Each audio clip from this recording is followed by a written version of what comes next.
Assalamualaikum warahmatullahi wabarakatuh. Selamat pagi semuanya. Kami dari kelompok pertama akan membahas tentang ikatan logam. Sebelumnya, kami perkenalan dulu ya. Perkenalkan, saya Ervina Zamin Rostia dengan NIM 2202319010. Lalu, perkenalkan, nama saya Alifa Gustia Tresari dengan nomor induk mahasiswa 2202319015. Yang terakhir, perkenalkan nama saya Gumelar Rizky Mahardika dengan nomor induk mahasiswa 2202319004. Pertama, kami akan menjelaskan tentang pengertian ikatan logam.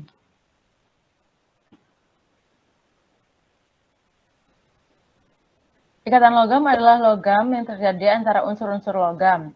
Ikatan logam dapat terjadi pada unsur logam murni maupun unsur-unsur logamoid atau metaloid. Ikatan logam terdiri dari atom-atom unsur logam yang saling terikat dan tersusun sangat rapat. Elektron valensi atau elektron kulit terluar dari masing-masing atom logam saling tumpang tindih dan mengakibatkan elektron valensi dapat bergerak dengan bebas atau terdelokalisasi.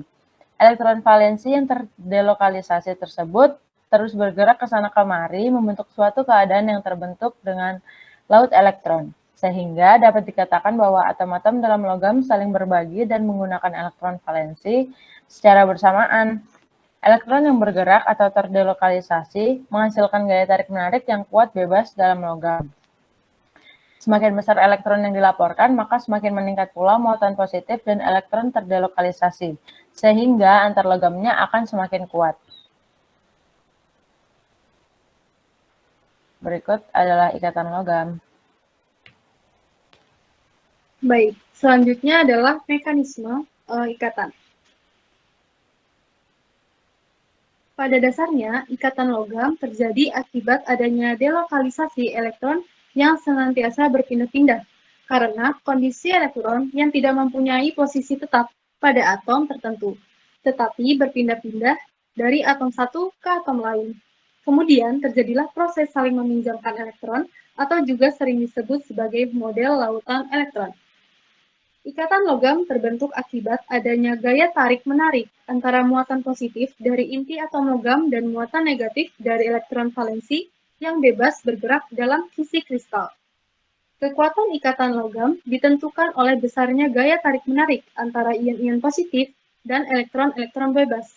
Jadi, ikatan terbentuk karena adanya gaya tarik-menarik muatan positif dan negatif dalam logam, serta ikatan logam terjadi jika sejumlah besar atom berbagi elektron.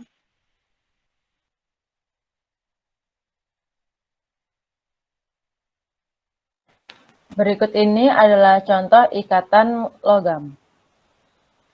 Ini yang pertama ada natrium, magnesium, aluminium, lalu ada seng, kadmium, gallium, besi, emas, kalium, mangan, kromium, barium, perak, dan nikel.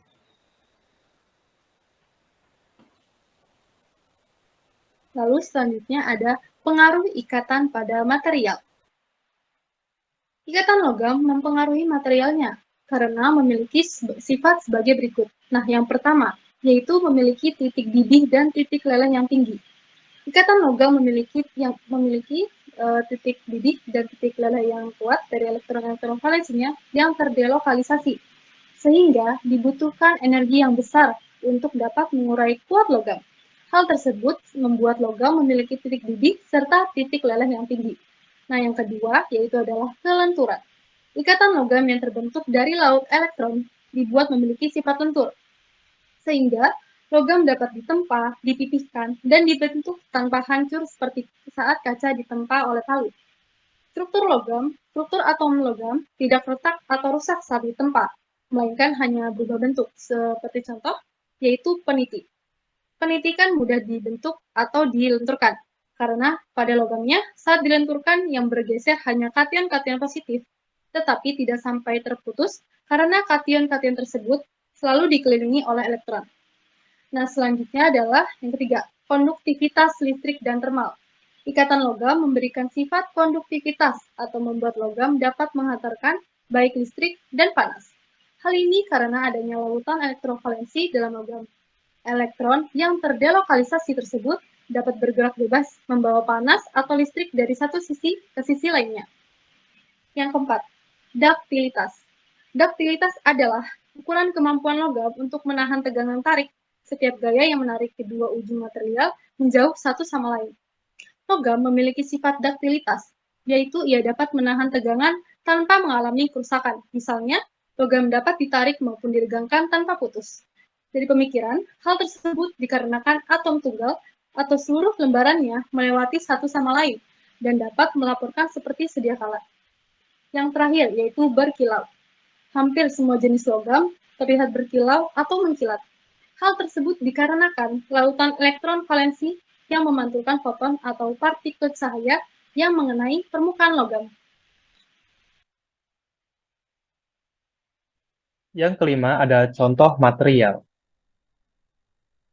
Berikut ini adalah contoh-contoh material pemilik ikatan logam yang diantaranya adalah sebagai berikut. Yang pertama ada natrium, yang kedua ada magnesium, dan yang ketiga aluminium, yang kemudian pembahasan secara merinci mengenai ketiga material ini akan dibahas pada slide selanjutnya. 6. Ada sifat-sifat dari ikatan logam atau secara spesifik material dari yang saya sebutkan tadi, serta material pemilik ikatan logam. Yang pertama ada sifat-sifat dari ikatan logam. Melanjutkan penjelasan dari yang diberikan oleh Alifah, sifat-sifat dari material ini adalah yang pertama, jika ditinjau dari konduktivitas termal. Ikatan logam bersifat konduktif, dikarenakan pada ikatan ini terdapat elektron valensi yang mudah bergerak dan dapat menghantarkan muatan listrik. Selanjutnya ada kekerasan. Bila ditinjau dari sifat kekerasan, logam ini dapat ditempa, dibentuk, dibengkokkan, tetapi tidak rapuh, karena punya susunan atom yang teratur dan rapat, sehingga atom dapat dengan mudah bergeser menempati lapisan atom lain. Yang ketiga ada titik didih dan titik leleh. Ikatan logam memiliki titik didih dan titik leleh yang tinggi, dikarenakan kuatnya jenis ikatan ini. Pada materi yang mengalami ikatan logam, panjang jari-jari atomnya kecil, sehingga menyebabkan tingginya titik didih dan titik leleh yang ada pada materi tersebut. Berikut ini adalah contoh material pemilik ikatan logam. Yang pertama ada natrium. Natrium memiliki sifat-sifat utama sebagai berikut. Yang pertama, natrium merupakan unsur atau bisa dibilang material yang reaktif. Yang kedua, memiliki massa yang ringan. Yang ketiga, berwarna putih keperakan atau berkilau, sesuai dengan sifat yang sudah tadi dijelaskan. Yang keempat, tidak pernah berwujud sebagai unsur murni di alam. Yang kelima, memiliki titik leleh sebesar 97,74 derajat Celcius. Yang keenam, memiliki titik didih sebesar 882,940 derajat Celcius. Yang ketujuh, memiliki densitas sebesar 0,968 gram per cm kubik. Yang kedelapan, konduktivitas termalnya adalah 142 watt per meter Kelvin. Yang kesembilan, mampu mengapung di air dan mengurai air menjadi ion H+ dan ion OH-. Selanjutnya adalah magnesium. Magnesium memiliki beberapa sifat utama, yang diantaranya adalah sebagai berikut. Yang pertama, di antara semua logam struktural. Yang kedua, material ini mudah untuk dibentuk, ditempa, dibengkokkan, dan lain-lain. Yang ketiga, titik leleh dari material ini adalah 651 derajat Celcius atau 1200 derajat dalam Fahrenheit. Yang keempat, titik didih magnesium yakni sebesar 1100 derajat Celcius atau 2000 derajat dalam Fahrenheit. Yang kelima, densitas magnesium adalah 1738 gram per cm kubik. Yang keenam, merupakan logam yang cukup aktif. Dan yang ketujuh, banyak bereaksi dengan unsur asam. Konduktivitas termal sebesar 156 watt per meter Kelvin. Untuk unsur ini, atau dalam artian untuk material magnesium ini, memiliki beberapa keunikan. Yang pertama, bila kita tinjau dari titik didih dan titik lelehnya. bisa kita bandingkan dengan natrium misalnya. Magnesium itu memiliki titik didih dan titik leleh yang lebih tinggi dibandingkan dengan natrium. Ini disebabkan oleh beberapa faktor. Dua di antaranya adalah magnesium memiliki jari-jari atom yang lebih kecil dibandingkan dengan natrium. Yang kedua, magnesium ini itu memiliki satu proton lebih banyak dibandingkan dengan natrium. Nantinya akan mempengaruhi kekuatan ikatan, di mana magnesium ketika membentuk ikatan nantinya akan memiliki ikatan yang lebih kuat dibandingkan dengan natrium. Lalu kemudian, pada magnesium, seperti yang sudah dijelaskan sebelumnya, magnesium ini akan mengalami delokalisasi elektron. Elektron valensi dari unsur atau dalam material magnesium yakni adalah 3s2. Elektron-elektronnya akan terjadi delokalisasi, dan oleh karena itu, lautannya nanti akan memiliki kerapatan 2 kali lipat lebih besar dibandingkan dengan natrium. Lalu kemudian, sifat atau sisa ion yang terdapat dari magnesium itu nantinya akan memiliki muatan 2 kali lipat lebih besar juga dibandingkan dengan natrium. Hal ini nantinya akan mempengaruhi daya tarik, yang kemudian nantinya akan mengakibatkan magnesium lebih kuat ikatannya dibandingkan dengan natrium. Selanjutnya, yang ketiga, ada material aluminium. Sifat-sifat dari material aluminium diantaranya adalah sebagai berikut. Material aluminium merupakan logam yang tergolong ringan. Yang kedua, termasuk tahan terhadap korosi. Yang ketiga, titik leleh aluminium yakni 660 derajat Celcius atau 1220 derajat dalam satuan Fahrenheit. Yang keempat, titik didih aluminium yakni 2470 derajat Celcius atau 4478 dalam satuan Fahrenheit. Yang kelima, densitas aluminium sebesar 2,70 gram per cm kubik. Yang keenam, berbentuk solid dalam keadaan STP.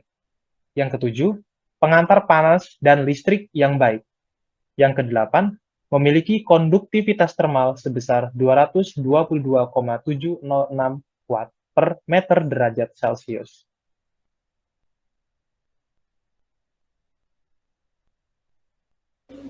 Sekian presentasi dari kami. Jika ada salah mohon dimaafkan. Wassalamualaikum warahmatullahi wabarakatuh.